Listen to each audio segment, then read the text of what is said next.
which is against a team that against Philadelphia. In other words, everybody tries it. Everybody understands that's how you get at the diamond, and yet they're still pretty good at covering for it. Watch this one by Velasco as Ariola reaches the ball with the near post run is by Ferreira, who gets himself into shooting position and scores it for FC Dallas.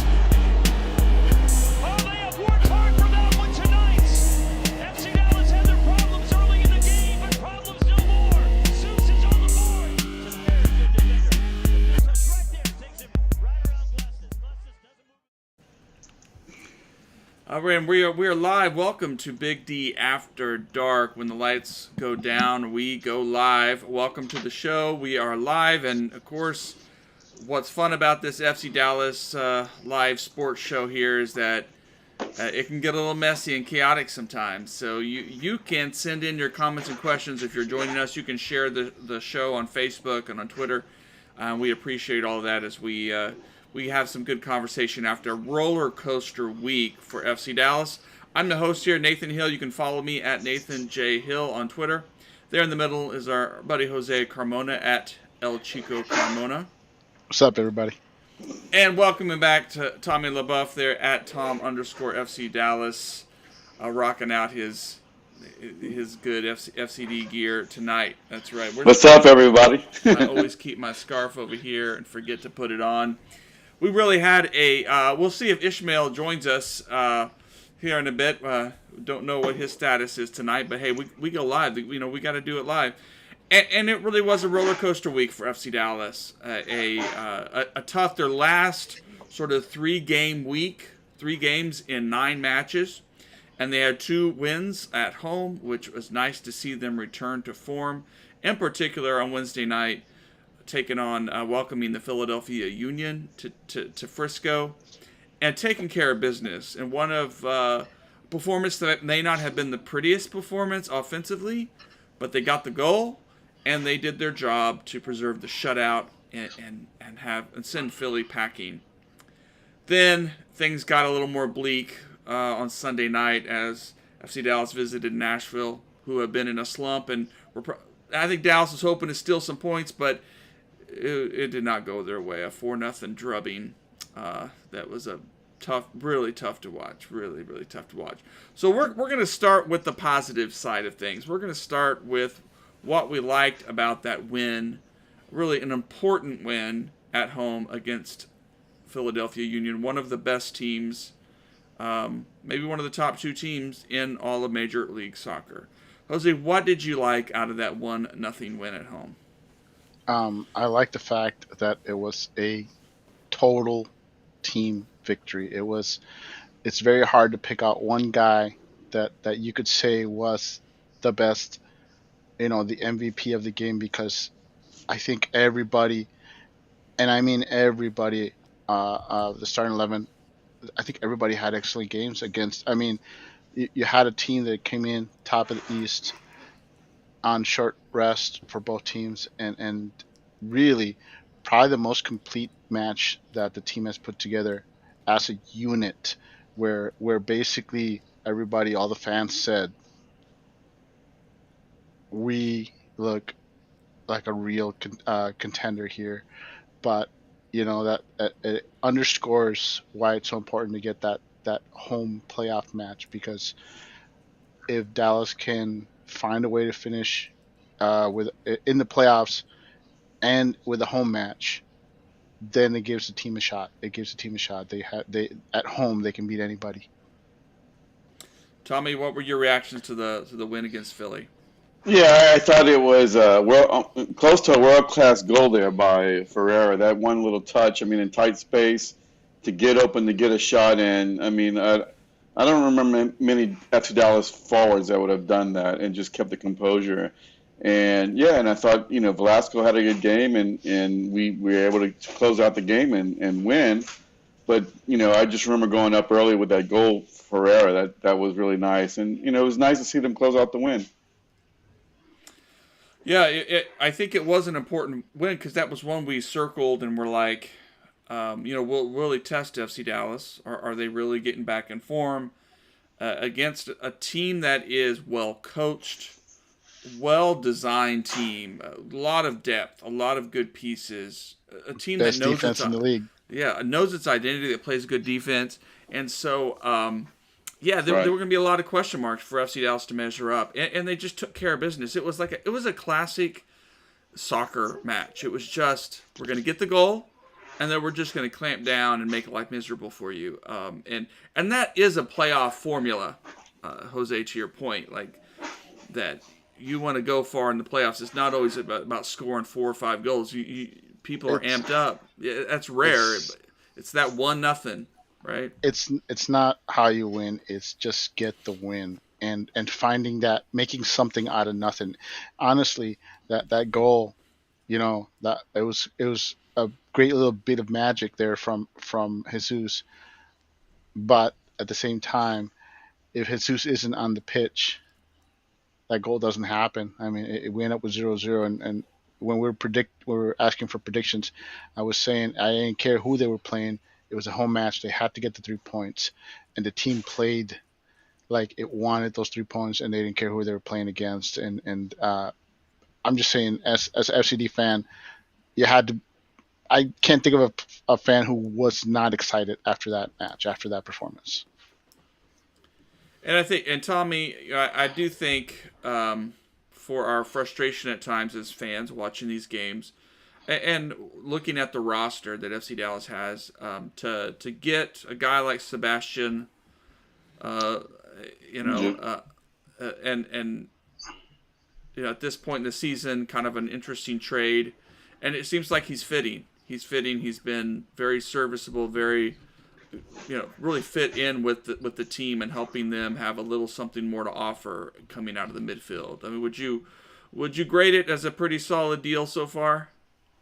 Yeah, so far I think it's a good addition. Anytime you get a technical player that can give and go, I remember hearing somewhere in the media or somewhere that, coach, or maybe it was on the Gamecast, that, coach told Allen, this guy, if you give him the ball, he'll give it back to you.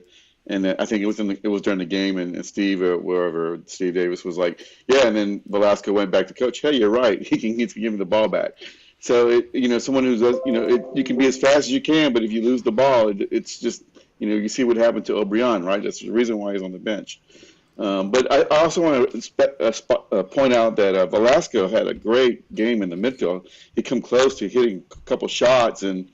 There's a lot of space in the middle. He kind of drifts. He plays on the wing and drifts to the middle, and he's coming around as well. Yes. I want to add that I agree with Tommy on Velasco, and I don't want to say he had his best performance of the year. I know a lot of people are saying that. I want to say he had his most mature performance as a FC Dallas player, where you saw everything he brought to the table. And you said, yeah, this kid, he's getting it. He's getting it. Yeah. He's starting to put it all together. And yeah, I want to say it was his most mature performance and an excellent performance. And we need to get more of that from him, especially at home. More on Velasco. One thing I see with him is a kid that really wants to do well. He's a good kid. I mean, I don't think Diaz was a great player, but I question some of his motivation on the field sometimes. Like, I really felt like he had his moments, but there was also a lot of moments where he didn't want to be here. Right, all of a sudden missing in action or whatever. I kind of felt like, and the stories come out later that he was never really happy here. But with Velasco, I mean, I see him playing defense. I see him getting better and doing things that he wasn't doing in the beginning of the year. Just being tough and being smart, and they're starting to see how to use Velasco in the middle. He has been in a good bit of form lately, and he's improving, and I think that just bodes well. It's the right time to start peaking and getting into rhythm, and maybe he has some more spectacular moments on the way here. The team will need it down the stretch. It's going to need everybody to contribute something. Mm-hmm.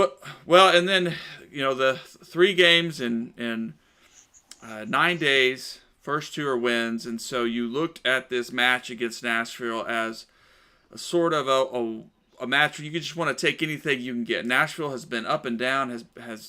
It's a solid team, and at times they have looked dominant. But boy, they have struggled to close out games lately and dropped a lot of points at home.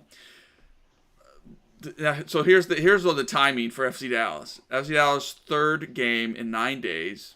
Their best player, Jesus Ferreira, designated player, gets yellow card accumulation, so he's out, which means you got to turn to Frank O'Hara, our $3 million designated player, who hasn't done a whole lot, but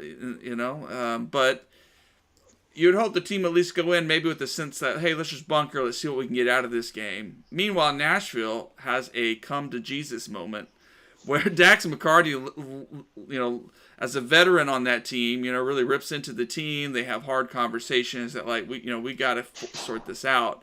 We can't be messing around anymore. And so sure enough, it's like a perfect storm for FC Dallas. Tired legs, missing your best attacking presence out there, rotating a little bit, but probably not rotating enough ultimately. Who knows? And then the game just goes downhill. 4 goals given up. At least a couple of the goals Paz probably should have done better on, I think. I think you can make that case. But really, the whole team should have been sharper in this one. And so it's one of these games where you probably just say, hey, that sucked. No one got injured, hopefully. Let's just move on. Let's put it behind us. Let's get a good rest week. But because I'm not sure if there's any positive to take out of this match. No one on the field looked good for FC Dallas. Maybe a slight improvement in the second half, but what do we take from it? I don't know. I thought Velasco looked solid again, but like you said, honestly, you looked at a team that was playing on tired legs and simply was getting out hustled to the ball, and it was just a perfect storm. I mean, Nashville is a talented team, a team that many predicted would be, one of the top 3 teams in the league, and they have that kind of talent, and they've been underperforming. And honestly, it was just a perfect storm. They had all week to prep up for FC Dallas, and like you said, if we can win here, we can still get into the playoffs. We can still turn this around, but we got to do it now. And they played it that way. They played it with desperation and aggressiveness, and they really, like you said, it was a perfect storm. And people forget that Nashville has sort of had FC Dallas's number. Mm-hmm. So that didn't help either. But it's just a game where, like I said, the first time that FC Dallas has lost by more than 2 goals all season, and it just seems that we have one of those every year, and it just so happened to be this game. I'm a glass half full kind of guy, and I take more from the win over Philadelphia than the loss against Nashville. Well, and I should have mentioned, Philly went on after getting beat in Frisco. They go on and play DC United and crush them 6-0. So in my After Dark article, I thought it was 7-0. Oh, maybe it was 7-0. Yeah, maybe I had that wrong. It was terrible. Yeah. And by the way, one of the little local stories I read about, or I heard about today, was that the day after that game, DC United had a meet the fans, like a fans meet the players event. And I think that had to be the worst. Oh, wow. The worst timing. But yeah, teams give up those kinds of things on occasion in Major League Soccer. Every team has that 1 or 2 games where it's just a bad day. It's just a bad day. So Coach said they were not mentally ready, and I right before the show I went and watched a little bit of the first 5 minutes. The game started, and they passed the ball back to Martinez. It was like 5 seconds in the game. And what does Martinez do? He hits a long ball to not the tallest player, to Areola, who's probably one of the shortest players on the field, and he loses the ball. And within 7 seconds, mentally, that's just not the way to start a game on the road, up in the air, lollygag ball to Areola. And then, next thing you know, they have the ball and they're attacking us. Ziki had a bad touch. He almost gave away the ball inside. I think he got it back. Then, they're passing it around there, and then what I saw is that Nashville was pressing with 7 players in the defending half. And then you had a bad touch from Cirillo, a very bad touch. And it just seems like, mentally they were not there. And then, that goal that they made, that's like that was a little bit of a luck. I mean, it was in a far angle and he went in. It's kind of like the same thing when Ferreira scored against Philadelphia. You go up 1-0 and you got to fight back. And FC Dallas didn't have the team to fight back. And, I was thinking about them pressing with the 7 players. Why could they do that? I can tell you why. Because who was going to threat to score on a counterattack? Not Hara. So, again, it's they were not mentally prepared, but I think it's a process, and I don't think Nico has his team yet. And will he ever have a full team? We'll see. But I don't think that Cirillo's a starter, and I don't think that Hara's a starter, and I think those are 2 weak links. And there's your game. I'm going to disagree with you because last I remember, Cirillo started against the Union and shut down their top scorer. I mean, he just closed that guy down. And then you have Cirillo after such a tough match like that, and then you roll him out against Nashville. The kid was just exhausted. And honestly, you got to blame the formation. I don't blame Cirillo. I blame the formation. You come out in a 4-3-3. They should have gone with a 4-4-2, and they should have had 2 midfielders. They should have had somebody helping Cirillo, so Cirillo was not. Yeah, I see your point, and it's well taken. And I was going to say that just real quick is that when they gave up that goal, Paxton was in the left back position instead of being in the middle, being one of the players. When FC Dallas is trying to beat the press, who do you want to get the ball to? You want to get it to Velasco and Paxton. Neither of those guys got in touch with the ball. No, and like I said, I think it's just the wrong formation, and Dallas came out and they didn't really play defensively, bunker ball right off the bat, and in retrospect, maybe they should have. I mean, maybe it wasn't going to be pretty. Maybe you're going to lose 2-0, but, like I said, with the tired legs and a motivated Nashville team, they got the formation wrong, and they didn't have. You saw our lack of depth in the fact that a lot of the players that played, Cirillo, Paxton, a lot of these guys played the full match on Wednesday, and then you roll them out on the road to boot. It's tough. It's just a huge reminder that we need. We have some players that are dragging us down, and there's nothing you can do about that. It's just you just have to figure it out. Yeah, and missing. I know Quinone was on the bench, but obviously he didn't get in, and he probably wouldn't have moved the needle in any way. And he wasn't 100%, and that was. I mean, that should show you how far from 100% he was. Probably just there as an emergency player, Mm-hmm. Yeah. What did y'all think about Benny coming on in the 46th minute? I think Benny should have started. Like I said, it should have been a 4-4-2, and if you were going to start Benny, then you should have started O'Brien up top next to Hara, so he could make those deep runs and at least keep Nashville honest. And honestly, I'm surprised that O'Brien wasn't there earlier. I would have started O'Brien, like I said, either him or Benny next to Hara in a 4-4-2, and said, I was thinking the same thing. We should just bunker and then hit them over the top and try to catch them. And got to have some speed, at least to threaten, to go back the other way. And not that they didn't have speed. As he's been, yeah. Not to say that we didn't have speed, but Velasco and Areola on tired legs, they're gonna miss a little bit of that extra burst, and so they were set up for failure. And Nico has to blame himself on that. He's gotta. I think we were saying he needed to give some of these younger players minutes. This would have been the perfect match for it. Yeah, and I thought, why not give Redzik some minutes out there? We've seen his load increase a little bit, and while he brings energy, though, the truth is the question. It's the jury is still out on this guy on how he's going to fit, how he's going to translate his game to this level, and how long it will take.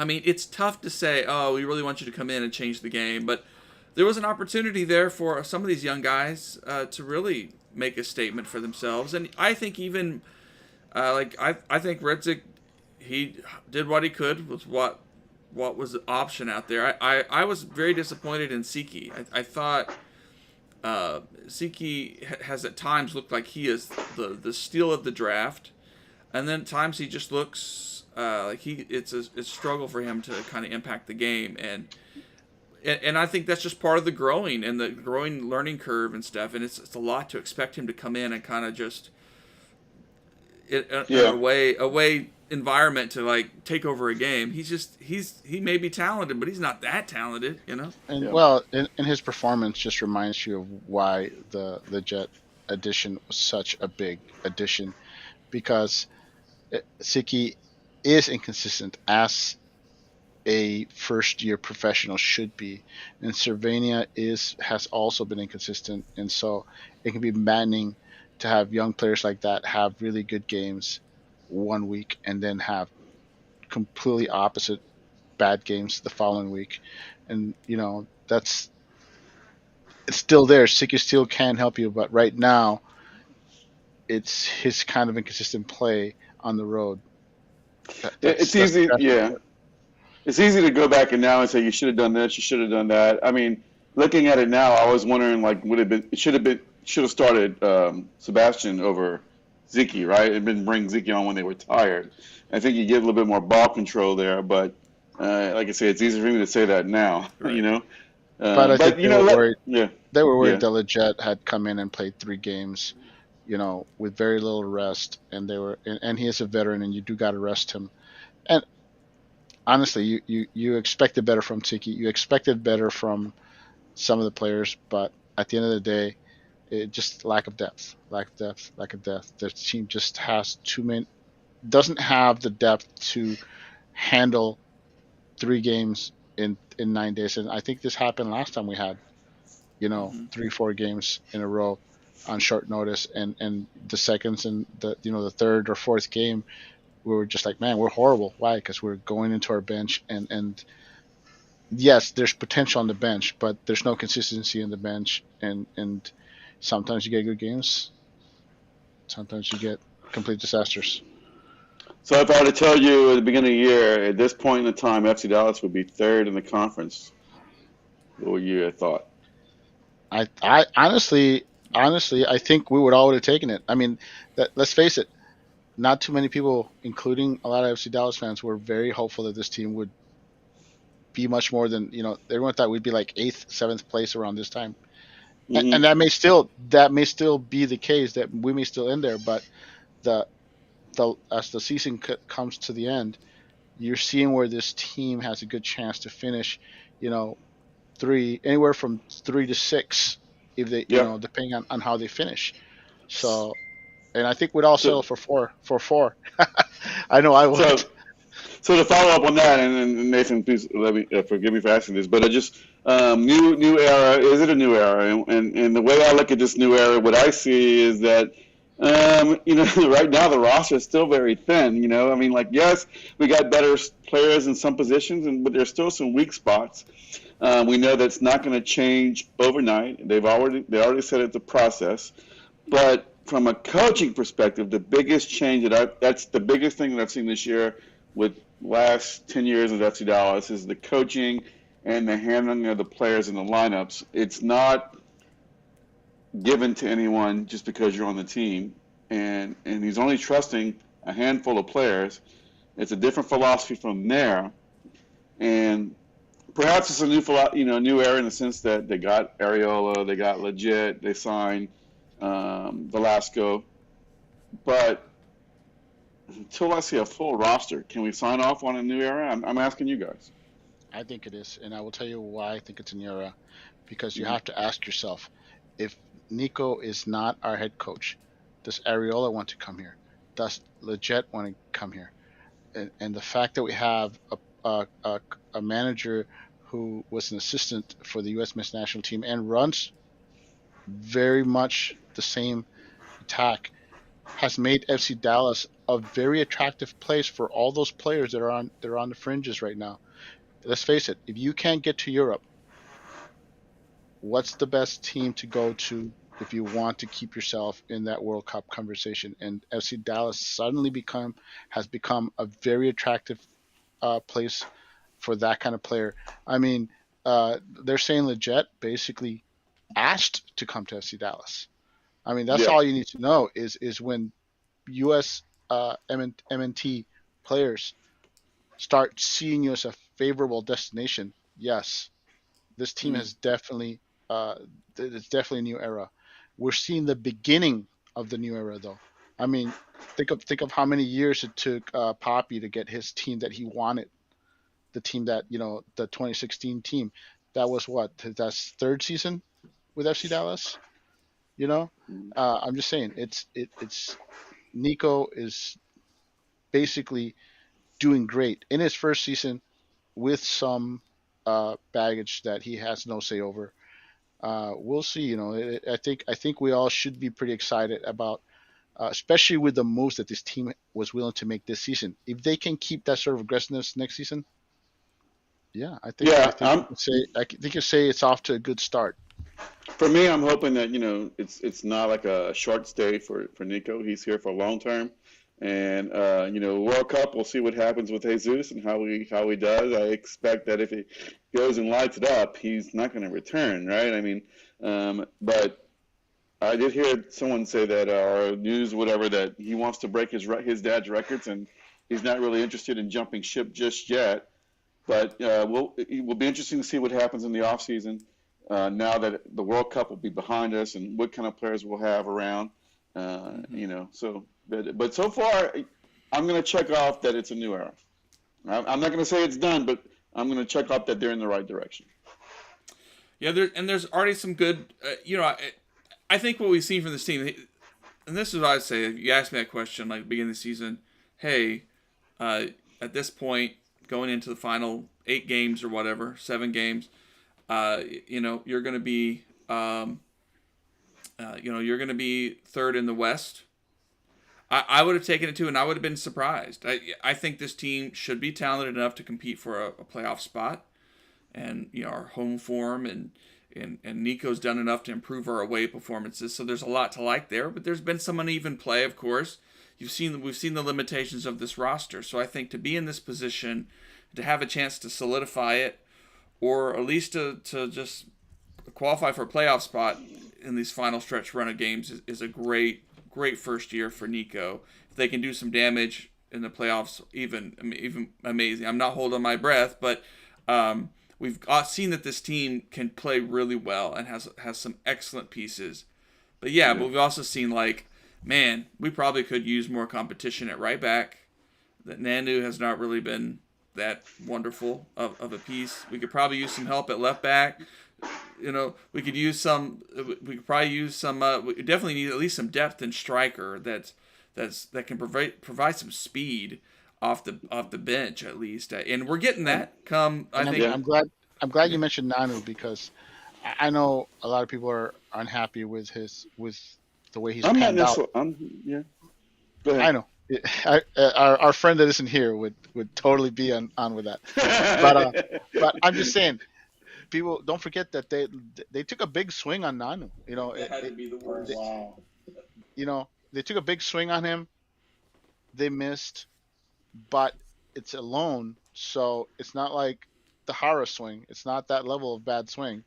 But they did try to bring in somebody that was better than Tuamasi. To Tuamasi's credit, he's improved.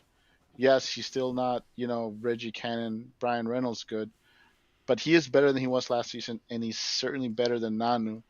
And I think you'll see it again. I think FC Dallas next year they'll bring somebody else and say, hey, Tomasi, you can do better. And okay, you beat out Nanu. We're gonna bring in somebody else next year to Yeah. push you to try to take your job. And, And and and, and, and I, I like that approach. and I failed to mention signing Pass. That was a big thing. Trading Hollingshead for Farfan. I mean, the coach knows what he wants. He wanted a They defender. He didn't want an attacker. Those are and, two good moves. and those moves and all those moves. Think about it: is taking a team that finished, outside the playoffs last season and made them a team that is in the very thick of it all right now. Right. And I think we can all be, where we are feeling right now, even though we're coming off a really bad loss. I think no one's panicking. No one's going, oh my God, soon or anything like that. We're all saying, hey, we'll take that loss. Let's not build on that. Let's get Yeah. back, and hopefully it's a one-off. And I think that's a huge change in the fandom right now. Where before in the past we've all been in full panic mode, going, "Oh my God," you know, Pa- the wheels have come Paz off. has, But that's not the case yet. Paz has been solid. I mean, that goal against him on last night. I mean, that was He just was bound to ridiculous. have a But bad game. yeah, but Farfan, I mean, he hasn't made many mistakes right there left back. I mean, he's been pretty solid. I don't remember him getting beat. No handballs, no fouls in the box. He's got some assists. He's got a score recently. I And mean, and he's just been a great pickup. and they have. And I'm just saying, I blame this more on fatigue, but also don't forget that the Philadelphia match was very physical match. We're talking about that Mhm. those refs, they allowed a lot of physical contact to go unchecked in that match. Oh, that And I referee want to was something say else. yes, and you have to think about it. On top of the fatigue, on top of being in a really tense opponent, a playoff caliber opponent, and basically after that drag down, beat down, Pier Six brawl, you got to still travel to Nashville, and they looked like a team that was didn't have much in the tank from the get go. And Pass, uh, he got beat up pretty badly in that game too, and in this game. So he, Yeah. I'm not saying I don't want to say that he had a bad game necessarily. I just want to say he's a player that's gotten for a goalkeeper. He's taken a pretty good beating, and the refs, you got to blame those guys for some of that. Yeah, I Yeah, mean, that was I really a think strange referee night. yeah, I think we're gonna see, we'll see a good turnover of the roster. I think there's gonna be some guys that haven't had many minutes that will be gone, El Medcar and others. I think we'll see some of that thinning out. And for me, always to think about Mulatto coming up with the first team next year will be an exciting thing to see. And I think Colin Smith will be a year at least closer to competing in camp and pushing Tomasi.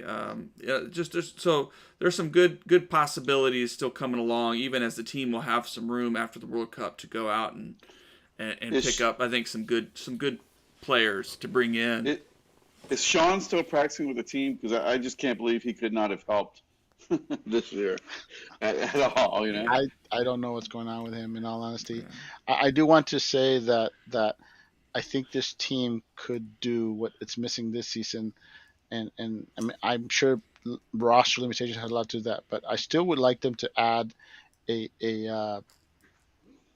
an affiliate in the championship, in USL championship, because North Mhm. Texas is developing players that can come in at the lower rung for the team. We're seeing that. We're seeing a lot of raw talent there, but you can't tell me that guys like Munjoma and Shun and Benny, those guys could have used some serious minutes in the first half of the season in the USL Yeah. Championship, and I would love to see the Hunts do something about that, make an actual, and I don't mean like a 2-year deal. They need to say something honest, like say, hey, 5-10 year deal with San Antonio or El Paso or the new Fort Worth team. They really do need to do something so that there's a missing rung on that ladder. There's some players like Roberts who are too good to be playing in North Texas. You know, it would be nice to be able to send them there, another step on that ladder. And those players, like I said, maybe they'd be helping us more now. They wouldn't. The talent Yeah. would be better, but at least they would be in better form. Is what I'm getting at. Hmm. Well, good. Well, shifting, talking about that lower level, North Texas SC. I do think we've had some movement, some activities, there with some signings and Derek Waldeck was released and now I think is back in USL One, which good for him. I think his time, he'd been a good servant for the team. Probably the longest tenured North Texas SC player as far as I know. Yes, But first 3-year player for North Texas. yeah. And North Texas did play at Colorado too, I believe. I don't. And Yeah, that was a tough draw. That was basically at, I believe, in extra time. Colorado basically did the whole we need a point desperately. We don't want to be eliminated, and they pulled their goalkeeper, brought him up, and they punched in that tying goal right in the last. I think it was like the 92nd minute. With when it was like 4 minutes added time. So, yeah, that was a hard one for the team to take. Fortunately, they did win on the PK, so they got the extra point. And the truth is right now they're simply playing for positioning. I mean, they are a playoff team, no doubt about it. There's separation. The top four teams: Tacoma, St. Louis, Houston, and North Texas. Right now, there's two separate battles going on with Tacoma and St. Louis are battling for 1 and 2, and Houston and North Texas will battle for 3 and 4. It's just down to positioning. Everybody else right now, that unless Houston and or North Texas totally collapse, there's no way anybody else is gonna catch up to those guys right now. Looks like they And have by the way, had North Texas held on to the win, they'd be in third place right now, ahead of Houston. Yeah, and it looks like they have a week off this week. Yes, North Texas has a game on hand on everybody, so they get the week off, and then they have the week after. I think they should have a winnable game, and Houston and St. Louis play each other. Minnesota is tough. They play a lot of you saw they play a lot of their senior roster players, but North Texas seems to have their number. So I think that's a winnable game for them. Most importantly, I'll be watching St. Louis Houston play that week, and I'll be cheering for St. Louis to beat Houston or at least hold them to a draw, because like I said, that's all you really need to watch. It's Houston and North Texas down the stretch. Who's going to finish third or fourth? And then St. Louis, Tacoma battling out for 1 and 2. And the only way North Texas finishes, second place is if Tacoma or St. Louis, one of those guys, just go on a losing streak, which I don't see happening. Yeah. Yeah, and I know it sounds like Coach Kaw has been such a positive force. We should have an interesting article out this week, kind of a few of us recapping how it's been in this first season with Coach Kaw. But you could probably tell too, he's been frustrated with some of these results lately. The team just not finding ways to close out the games, and it's the cruelty of the sport sometimes. And I think Ka doesn't accept the we're a young team as an excuse. He expects his team to perform. They practice the situations. He expects them, against Colorado, that last minute goal. You could just tell that Ka was not happy with the team at all, because that's something that they drill on, and he expects his team to, we're talking, that's the kind of points you can't give up with down the stretch with the playoffs, because in the playoffs, those are going to eliminate you. All right, well, good stuff. I think we'll leave it here for tonight. Of course, we'll be uploading the podcast, the audio, to wherever you find audio podcasts of choice, whether it's Apple Podcasts or Spotify or Google. So please listen in, please subscribe, please help spread the word. We do this because we love this team, and there's a lot. Absolutely. It's going to be a great few more weeks of the season to go. It's going to be intense. There's going to be drama. That one of that next home matches coming up against LAFC is going to be a really interesting one. Or is it an away match? It's an away match. The LAFC match? I thought that was in Frisco. Maybe it is in Frisco, and it's just because that's because we played them well. Yeah. Well. What's that now? I think that's the last home match. Is against LAFC. I'm sorry, Tom. You're. Yeah, no, my thing is not loading up. Well, anyway, all right, we got some good, and of course this coming weekend. You're right, Javier's right. We got to get 3 points against RSL at home. Again, should be doable for this team to bounce back, put that Nashville result in the rearview mirror, and get another big 3 points at home. Yes, FC Dallas hosts LAFC It's their second to last home game because the Sporting KC is the last home game. But yes, 3 points against RSL is a must. FC Dallas is the only team to travel to RSL and take 3 from them all season long. So you best believe that RSL will be looking to exact a little revenge. And let's face it, with playoff positioning on the line for both of these two teams, this is a 6-point match, so it's a must win. Yeah. Arjun is right. Good stuff. SKC is the last home match. Well, let's leave it there. Thank you all for joining us. We'll see Thanks, you guys. next week, next Monday Thanks for the night. comment. Good night, everybody. Good night.